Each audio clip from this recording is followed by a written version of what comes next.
Okay, so I want to take a small little interlude of a lecture here and talk a little bit about Lyndon Johnson because we need to really discuss who he is and what he's like.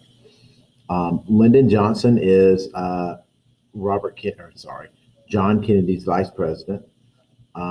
He is older than Kennedy. He is a really one of the most successful senators and most powerful senators in the Senate at this time before he runs for president in 1960, runs for the Democratic nomination, doesn't get it, and winds up being Kennedy's vice presidential candidate. Johnson, like I said, is from Texas. He is a Southerner. He is also pro civil rights.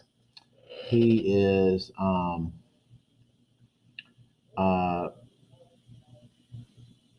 an incredibly successful politician.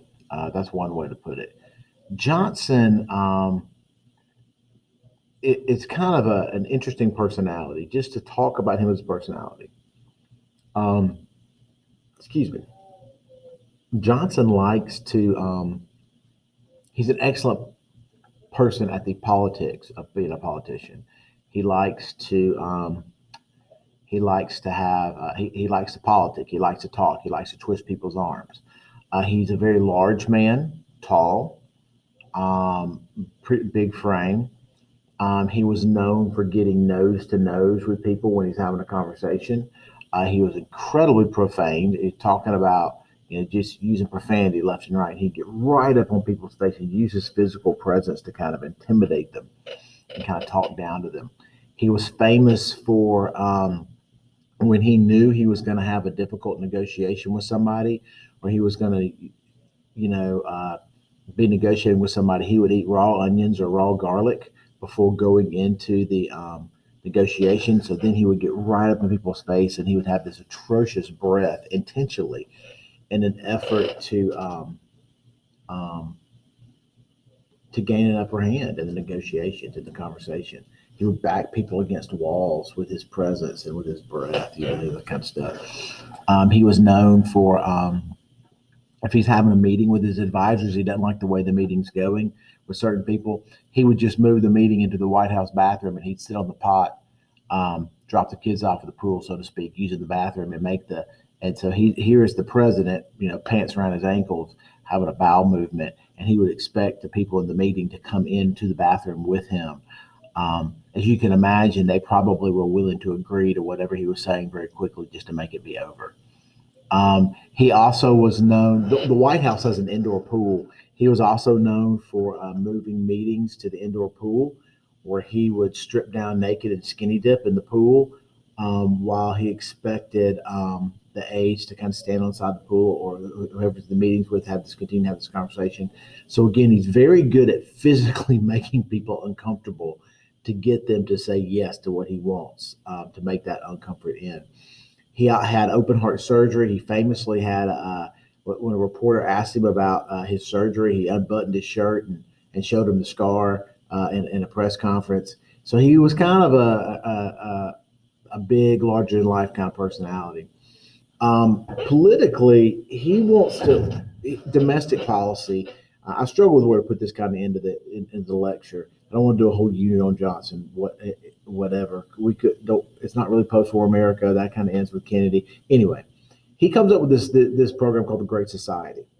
Um, the Great Society is this attempt to this big umbrella, an attempt to um, make a better United States. It's very progressive, um, somewhat like the way the New Deal is, but there are different programs in the Great Society. There's increased funding for education.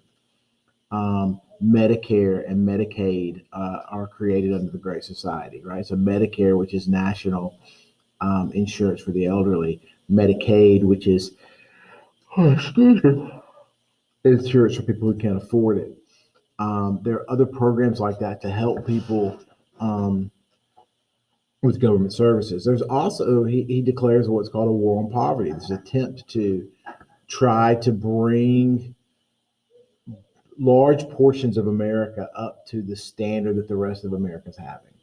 Rural America has fallen behind quite a bit in earnings, in economic opportunity, in education, things like that. So the Great Society very much focuses on those things, those areas. Where it does not focus is the inner city, right? So it kind of leaves the inner city poor, especially the African American urban poor, behind, right? The Great Society, most unfortunately, most historians look back and they see a lot of good ideas and good things. But Johnson's problem is he could never really give all the energy to the Great Society he wanted. Vietnam consumes his presidency. In some ways, great ideas and great promise and great willingness um, to get behind those types of progressive reforms, but the promise of those progressive reforms fall apart because there's no money. Johnson will significantly Johnson's presidency and his policies will significantly damage the economy on down the line, between the war and different societies. And so anyway, the Great Society and the great again, pictures of the Great Society of him, out shaking hands, whatever, very much a failure. It doesn't have the lasting impact to say like the New Deal does, things like that. Okay, so just wanted to give you a little bit about Johnson. His initials, Lyndon Baines Johnson, LBJ. So if you hear people talk about LBJ, that's what we're talking about. His wife's name is also Lady Bird Johnson. I don't know why she's called Lady Bird. I don't know if that's her. I mean, that's her nickname. I'm pretty sure. Who knows? He got in trouble at one point. They had like a family, the family dog, and he picks it up by its ears. He is very Texas, right? And very Texas from a different era, right?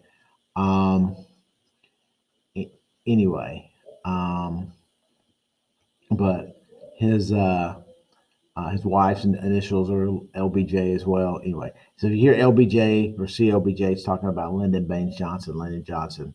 That's enough about Johnson. Our interlude is over, and on to the war after this.